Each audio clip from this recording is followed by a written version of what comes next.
Stop waiting for the perfect moment. There isn't one. Life is happening right now. In this breath, in this second. If you can't find happiness here, you won't find it anywhere else. We spend years chasing a future version of joy. A day when everything will be perfect, the bills will be settled, stress will vanish, and the stars will finally align. But that day never arrives. The only time you truly own is now. If you don't learn to enjoy this moment, you'll blink, and your life will have passed, spent chasing a happiness that was always within reach. Life doesn't knock, so laugh at something silly. Smile at the little wins. Take a deep breath and be grateful you're alive. Because one day, you'll wish you had lived more, instead of waiting for life to begin. Life doesn't knock politely on your door and say, "I'm ready now." You may start. It flows. It moves. It changes whether you're ready or not. Every sunrise reminds you that yesterday is gone. Every heartbeat reminds you that tomorrow isn't guaranteed. Yet, too many of us act as if life is a rehearsal, as if the real performance starts later. We keep saying, "When I have more money, I'll enjoy myself. When I have more time, I'll slow down. When things settle, I'll be happy." Things never settle. You just grow older. And one day you'll realize the seasons passed, the people you love aged, and the moments you could have cherished slipped away while you were waiting for someday. That someday is a thief. It steals today right out of your hands. Look closely. Happiness isn't some grand event wrapped in gold. It's in the sunlight spilling across your table in the morning. It's in a friend laughing at your joke. It's in the quiet satisfaction of finishing something you started. It's in the food on your plate, the roof over your head, the air in your lungs. Inserted line. Happiness is not a destination, it's a choice you make in each small moment. But we overlook it. We think life is only measured by big things, the promotions, achievements, milestones. And while those moments are beautiful, they are rare. If you rely on them for your joy, you'll be happy only a few times in your entire life. You must learn to find peace in ordinary days to see the magic in small moments. Because when you do, your life stops feeling like a constant chase and starts feeling like a blessing. Think about this. What if today is as good as it gets? Not because things won't improve, but because this moment carries a kind of beauty you'll never experience again once it's gone. When you were a child, you didn't wait for a perfect reason to be happy. You found joy in a puddle, a butterfly, or a game you invented on the spot. That ability to be present is still inside you. It's just buried under layers of worry, ambition, and noise. And the danger is, if you keep waiting for your life to be perfect before enjoying it, you'll spend your entire existence waiting. So maybe the secret isn't waiting for a better moment. Maybe the secret is realizing this is the better moment right now. This breath, this heartbeat, this day is your chance to live. And if you miss it, there's no replay. The myth of someday, we've all whispered it to ourselves. Someday I'll slow down. Someday I'll enjoy life. Someday I'll finally be happy. But that someday is a ghost. It lives just out of reach, always waiting for the next achievement, the next paycheck, the next season of life. And as you chase it, your days quietly slip away. The problem is, life isn't stored up in the future. It's lived in the present. You can't deposit happiness in a savings account and withdraw it later. Every moment you postpone joy, you rob yourself of the only real wealth you'll ever have: time.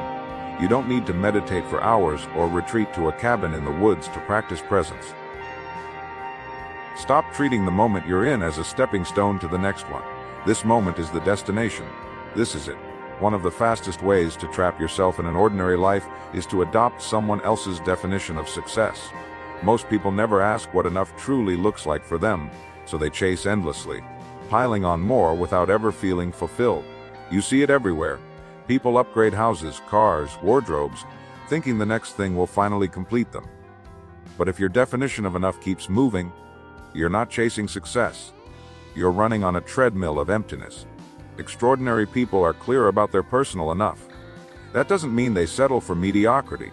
It means they have a compass. They know when growth turns into greed, ambition into addiction.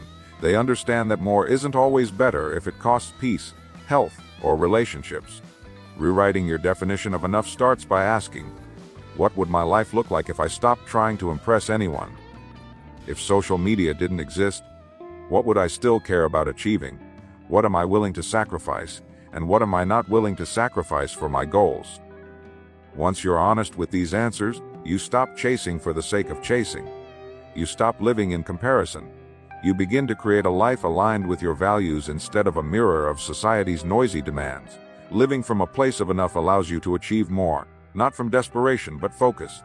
You stop wasting energy chasing approval or meaningless upgrades. Every move becomes intentional, rooted in clarity, building something lasting. The courage to stand alone, separating yourself from the ordinary, often means walking a path the crowd won't follow. And that's why most people never do it. It's lonely. Human nature craves belonging, but belonging often comes at the cost of blending in. If you want to rise above, you must develop the courage to stand apart. The world loves conformity. When you challenge norms, question traditions, or reject how things have always been done, people will be uncomfortable. Some distance themselves quietly. Others criticize openly. And if you're not prepared, you'll be tempted to retreat into safety. The extraordinary learn to embrace solitude. Silence isn't absence. It's space. Space to think clearly, plan strategically, and grow without interference. They don't need constant approval because they've built an internal compass. Standing alone doesn't mean cutting everyone off. It means being selective about whose voices you allow in your head. Choose mentors over cheerleaders, truth tellers over comforters, people who challenge you over those who agree blindly. Walking alone may feel like a loss at first. Over time, it becomes freedom. No more bending dreams to fit someone else's comfort zone. No more watering yourself down. Standing alone positions you to lead, innovate, and set a standard others eventually follow. Will you be brave enough to move forward when there's no applause? That's the test of leaving ordinary behind. Ruthless standards for yourself. The gap between ordinary and extraordinary isn't talent or luck. It's discipline. Discipline is built on the standards you set when no one is watching. Most live by the world's standards: minimum effort for minimum reward. They do enough to get by. But when you separate from the ordinary, good enough is no longer enough. You hold yourself to standards so high, people think you're obsessed. You become your own toughest critic, not out of self-hate but self-respect.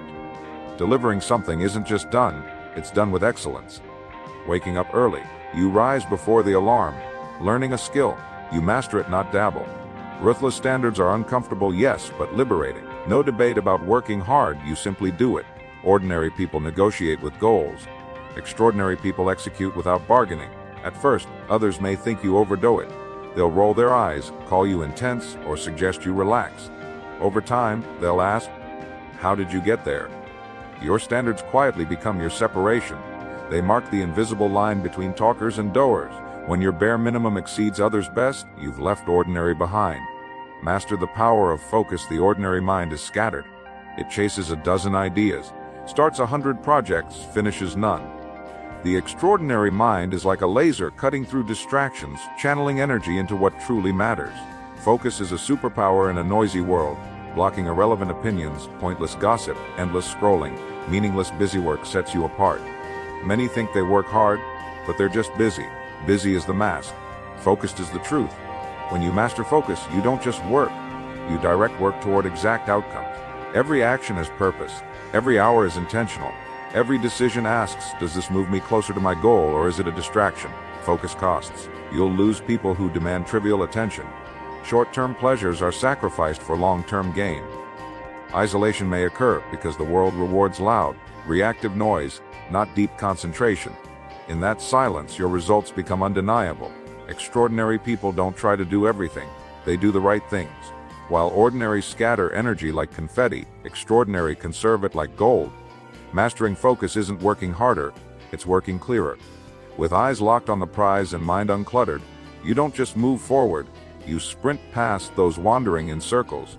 Separating yourself from ordinary isn't an overnight transformation. It's daily choices, discipline, and refusing to lower standards. Daring to think bigger, work deeper, push further than the crowd. Ordinary settle for easy. Extraordinary demand what's possible. If you've listened closely, you know, you can't keep doing what everyone else does and expect a different life. The world will try to pull you back into comfort, sameness, mediocrity. You don't have to accept it. Stand taller, work smarter, live with purpose. From this moment, stop blending in. Stop living at half speed. Step into your lane. Set your pace. Let your results speak louder than words ever could.